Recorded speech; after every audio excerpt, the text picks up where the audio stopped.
পরে জিরিয় হইতে তাহাদের বাহির হইবার সময় বিস্তার লোক তাহার পশ্চাৎ পশ্চাৎ গমন করিল। আর দেখো, দুইজন অন্ধ পথের পাশে বসিয়াছিল।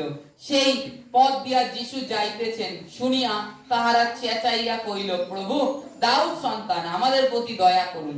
তাহাতে লোক সকল চুপ চুপ করিয়া চুপ বলিয়া তাহাদিগকে ধমক দিল। কিন্তু তাহারা আরো অধিক চেঁচাইয়া বলিল, প্রভু, দাউদ সন্তান, আমাদের প্রতি দয়া করুন। তখন যিশু থামিয়া তাহাদিগকে ডাকিলেন আর বলিলেন, তোমরা কি চাও আমি তোমাদের জন্য কি করিব? তাহাতে তাহারা কইল, প্রভু, আমাদের চক্ষু যেন খুলিয়া যায়। তখন যিশু করুণাবিষ্ট হইলেন। হালেলুয়া। আর বললাম না, অনেক হালেলুয়া। যারা বাইবেল পড়ি আমরা প্রত্যেকে জানি যে তারপরে যিশু দাঁড়িয়ে তাদের চোখের উপরে হাত রাখে আর তাদের দৃষ্টি ফিরে যায়। হালেলুয়া। এখানে যদি দেখি, প্রভু যিশু জিরিয়ত থেকে বাইর হয়ে যাচ্ছিলেন, তার পিছন অনেক লোক ছিলেন তার পিছন। হালেলুয়া। তা যখন যিশু খ্রিস্ট যাচ্ছিলেন, পথের পাশে দুজন অন্ধ বসেছিল। হালেলুয়া। তাই তো, বসেছিল তো। তাই যিশু কি দেখেনি? তাহলে যিশু গিয়ে কেন সুস্থ করেননি?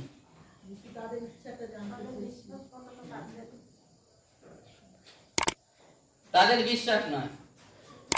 এর থেকে আজকে কি শিক্ষা পাই আমরা? যে আমাদের প্রয়োজন মতে আমরা সুস্থ হতে পারবো না। আমরা যদি পীড়িত থাকি, রোগগ্রস্ত থাকি আর বলি, প্রভু, কেন তুমি আমাকে সুস্থ করছো না? না, তোমাকে নত নম্র হতে হবে আর চিৎকার করতে হবে, তবে ঈশ্বর তোমার ডাক শুনবে, শুনে তোমাকে উত্তর দেবে। আজকে যদি দেখি এখানে, এই যে অন্ধরা বসেছিল, যিশু খ্রিস্ট যাচ্ছে, তার পিছনে অনেক লোক যাচ্ছে যিশু খ্রিস্টের পিছনে, অথচ যিশু খ্রিস্ট সেই অন্ধের পাশ থেকে চলে যাচ্ছে। আর তখন অন্ধরা প্রভু যিশু যাচ্ছে শুনে, আওয়াজ শুনে তারা কি করলো? চিৎকার করছে, হে যিশু, দাউদ সন্তান, আমাদের প্রতি দয়া করুন। চিৎকার করে যাচ্ছে। এইভাবে কতবার ডেকেছে তার নেই ঠিক। কিন্তু তা সত্ত্বেও কি করলেন? যিশু খ্রিস্ট এগিয়ে যাচ্ছেন, তারা কি করলেন? আরো জোরে চিৎকার করছেন, হে দাউদ সন্তান, আমাদের প্রতি দয়া করুন। আজকে আমাদের জীবনেও যেন প্রার্থনা এইরূপ হয়। আজকে পাইনি বলে প্রার্থনা থামিয়ে দেব, তা না।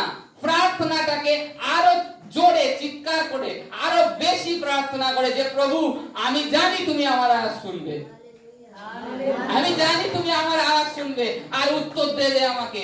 অন্ধ যদি সেই উত্তর পেতে পারে, যিশু দেখেও না দেখা হয়ে চলে যাচ্ছে, তখন যিশু খ্রিস্ট তাদের চিৎকার শুনে ফিরে আসলেন।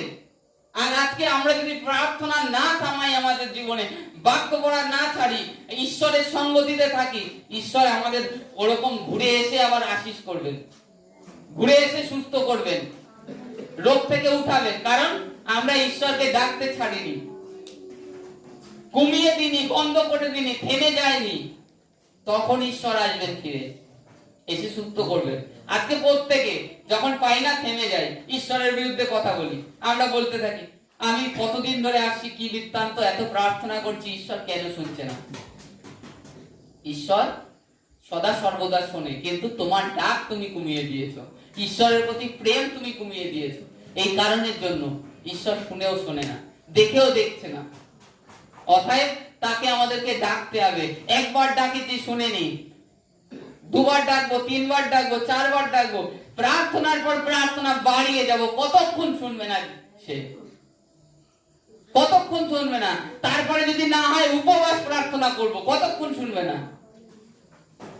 তিনি শুনবেন, বসে আছেন, খালি আমাদের অপেক্ষা, ডাকার।